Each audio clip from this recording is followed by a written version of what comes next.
In the name of Allah, the most compassionate, the most merciful, and may the peace and blessings of Allah be upon His last and beloved Messenger Muhammad, and may the peace and blessings of Allah be upon you all. This is the fourth episode in a series entitled Debating Jews and Christians, as entitled The Story of Adam and Eve with Satan. Now, brothers and sisters, the story of Adam and Eve with Satan is mentioned in the last revelation of Allah God to be with the Quran, and is also mentioned in the book of the authority of the Christians, the Bible. Now in this episode I will show a comparison between the story as is stated in the Quran and in the Bible. Now to start with the story of Adam and Eve with Satan in the Quran.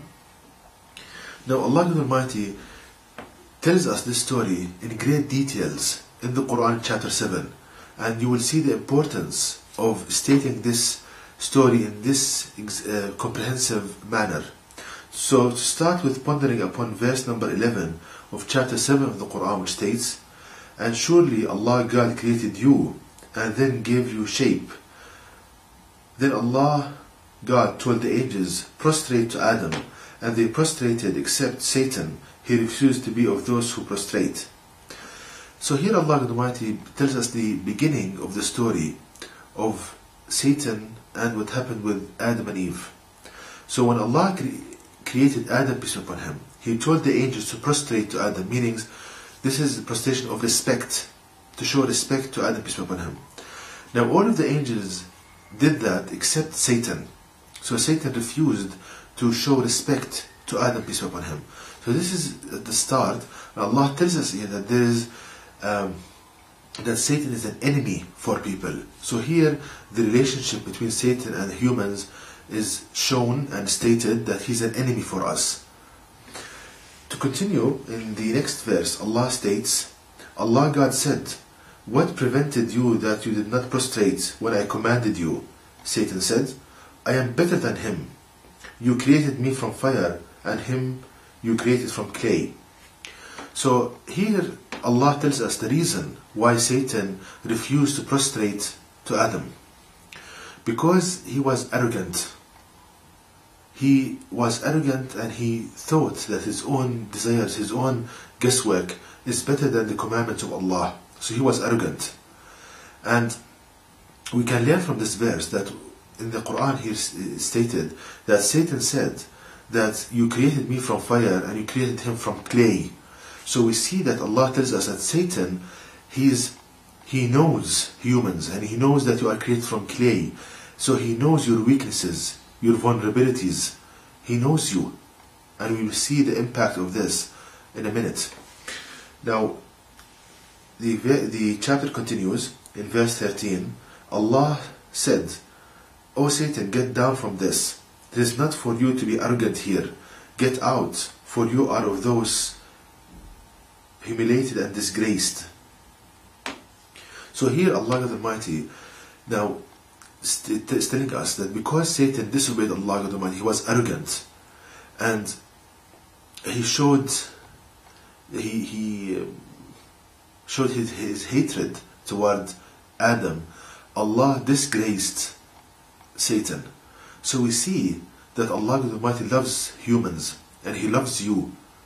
So He punished Satan for doing this act to you. So this shows the love of Allah God Almighty to people. Now, the chapter continues in verses 16 and 17. They state, Satan said, "Because you have sent me astray, surely I will sit and wait against them on your straight path. Then I will come to them from before them and behind them, from their right and from their left, and you will not find most of them as thankful ones."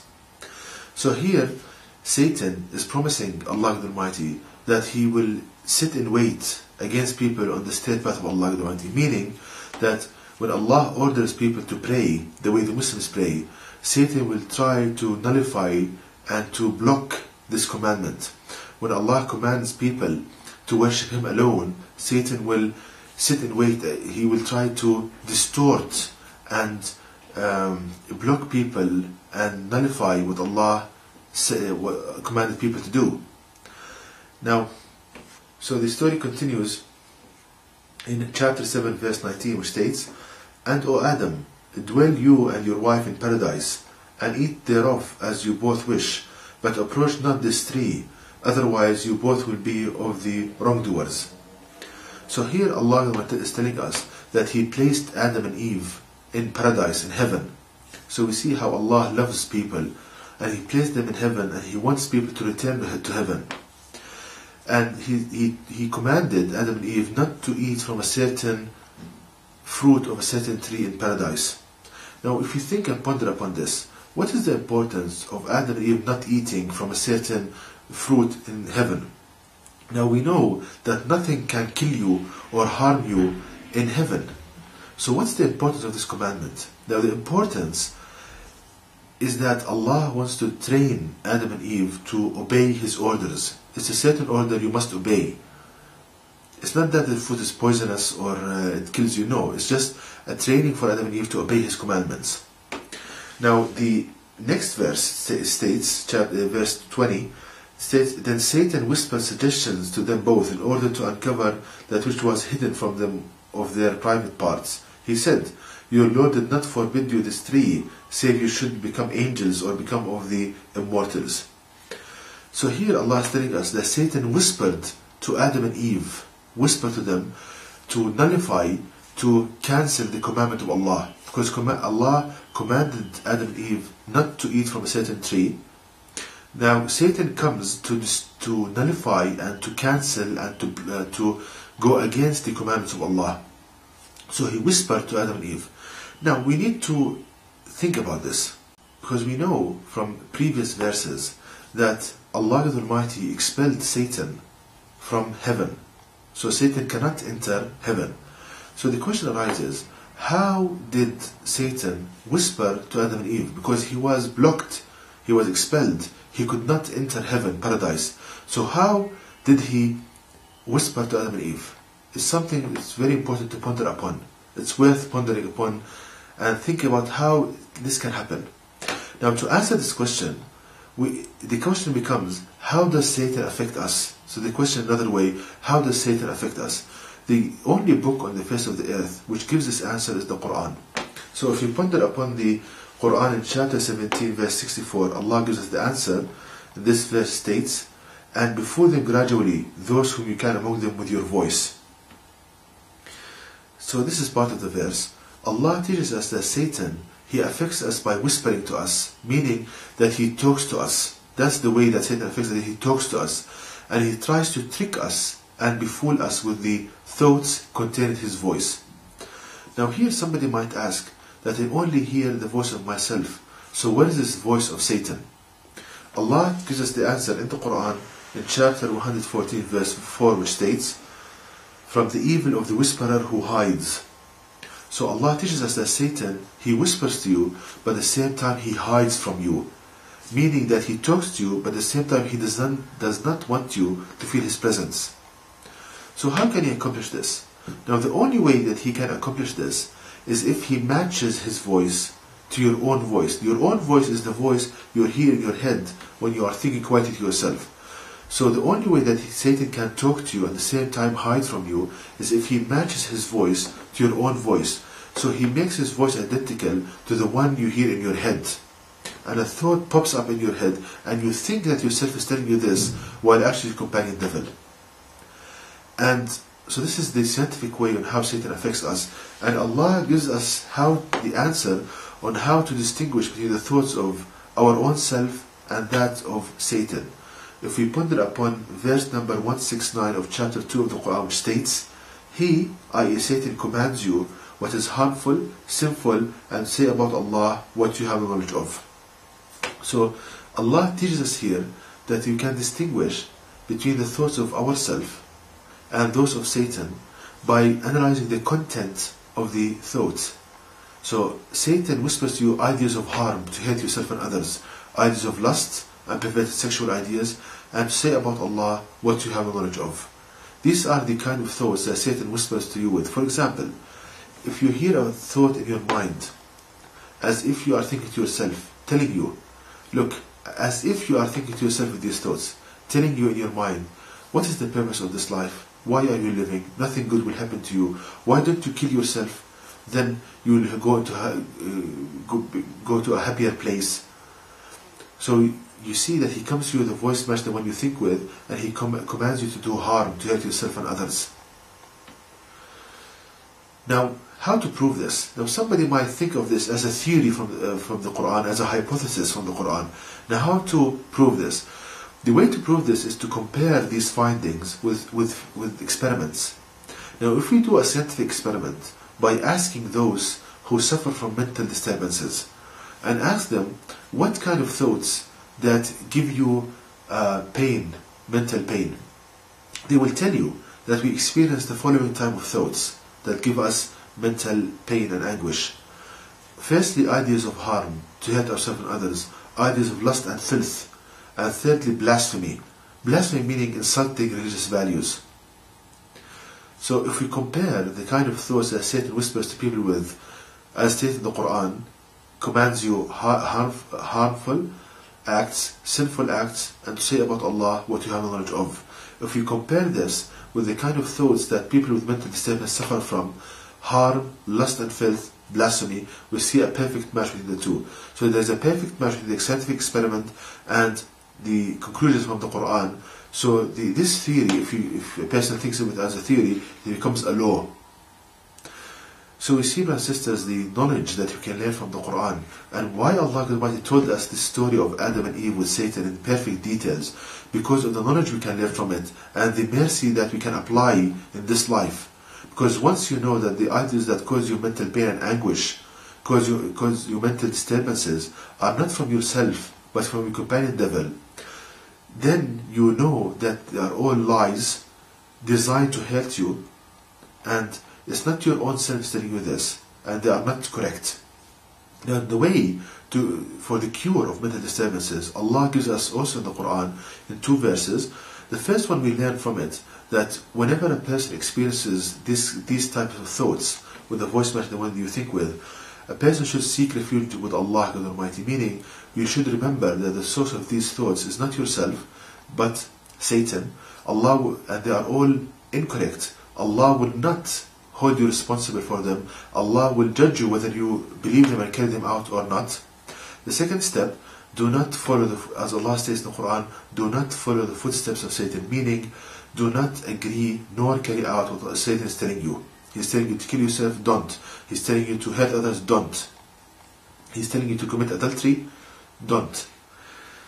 Now, this is, if we continue with the Quran, and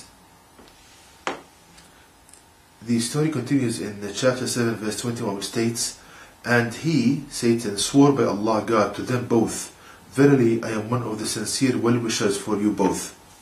So here Allah is telling us that Satan, when he whispered to Adam and Eve in the garden, in paradise, he came to them in a disguise of an advisor, as if he's advising them for their well-being, telling them, look, if you eat from this fruit of this tree, then you will be angels and you'll be immortal. He disguised himself as an advisor. And now we know that he whispered to Adam and Eve by a voice match the one they think with, like what happens to us, to each and every one of us. So the same thing, the way that Satan approached Adam and Eve by whispering them by a voice match the one they think with. Because he cannot enter paradise. The only way that he can match his voice the one you think with. So he came to them in the disguise of an advisor, like it happens to us nowadays. Satan comes to you telling you, look, if you kill yourself, you will go to a happier place. So he comes to you in the disguise of an advisor, because Satan knows that an advice is soft, it makes your heart soft, and it becomes more inclined to perform what he's telling you. Now,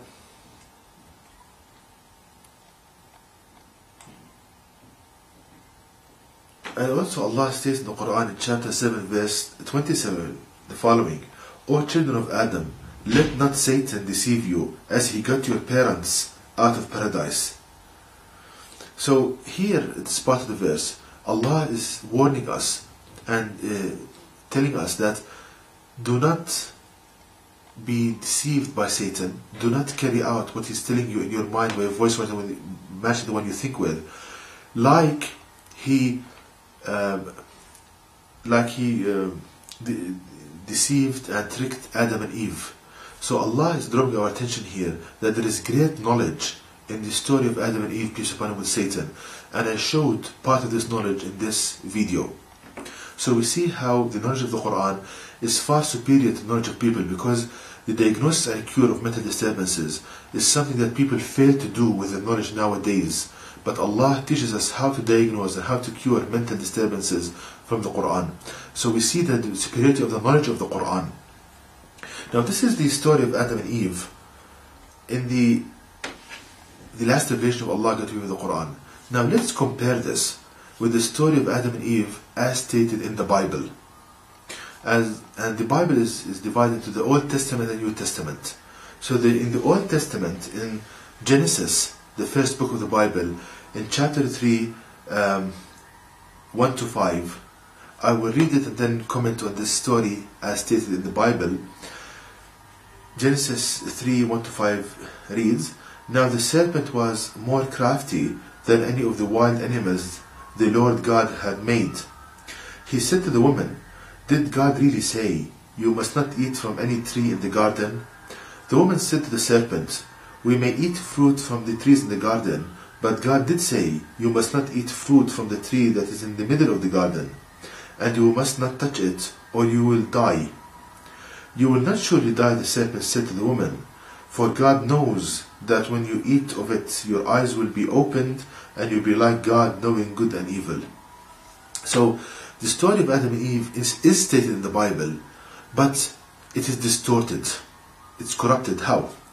It's stated there that the serpent, that Satan, he approached Eve as a serpent, as a snake.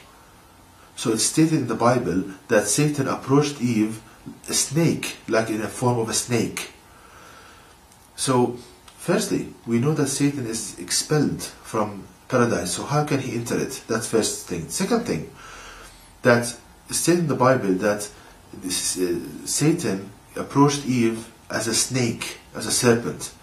So, let me ask this.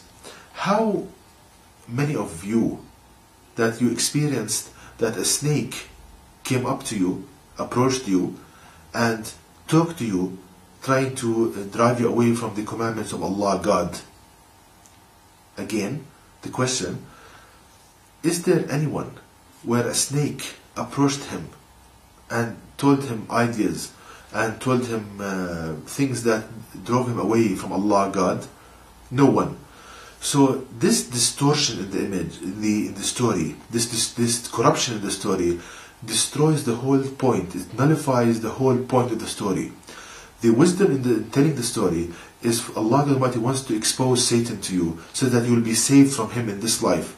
But when Satan is pictured as a snake, as a serpent, coming and talking to Eve, then it becomes like a fairy tale, because it does not occur, it does not happen in this life.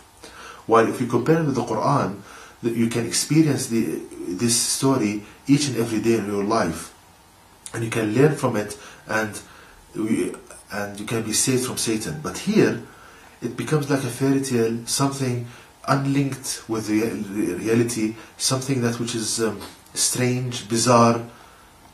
So the whole point of the story is removed. The whole point is nullified. So we see that there is the story is there in the Bible, but it's distorted and corrupted. Now, if we link this with a verse in the Quran where Allah states in chapter 2 of the Quran, verse 75, the following: "Do you covet that they will believe in your religion in spite of the fact that a party of them used to hear the word of Allah, God, then they used to change it knowingly after they understood it?" So Allah says that the Jews, they used to hear the words of Allah in the Torah, and they used to change it and corrupt it and distort it knowingly after they understood it. And this is a perfect example of this. The story is there of Adam and Eve, what happened with Satan, but the writers of the Bible, they distorted, they corrupted the story, and as you saw, the whole point is, the story becomes pointless. And if we link this with another verse in the Quran, chapter 2, verse 79, which states, "Then woe to those who write the book with their own hands, and then say, this is from Allah God, to purchase with it a little price. Woe to them for what their hands have written, and woe to them for that they earn thereby." So here Allah is telling us that there are people, the writers of the Bible, they change the words with their own hands. They change the words of Allah, and then they say this is from Allah, God Almighty. So, I showed in this video a comparison between the story of Adam and Eve as stated in the Quran and in the Book of Authority of the Christians, the Bible. Now, the aim of this video is not to hurt anybody, but because of my love and compassion to all people. Because when you love someone and he's doing something wrong, out of love, you show him his mistakes in order for him to rectify his ways. But if you don't love a person, you just leave him with his own mistakes that you know that will bring him pain in this life and the hereafter. So the aim of this video is to show the truth, and hopefully, Allah God willing, that this will be a way for Jews and Christians to be guided to the path of Allah God Almighty and to know the truth. Because one of the names of the Quran is the Furqan, the book that distinguishes right from wrong, truth from falsehood. And the Quran is dominant over all other books, meaning that it removes these misconceptions, these distortions. And Allah sent down the Quran and He preserved it. It's pure, and this video is an example of the superiority of the knowledge of the Quran. And to know more details about this topic, please visit my website at www.quran-miracle.com, and you can email me at zaidquran@yahoo.com. And may the peace and blessing of Allah be upon you all.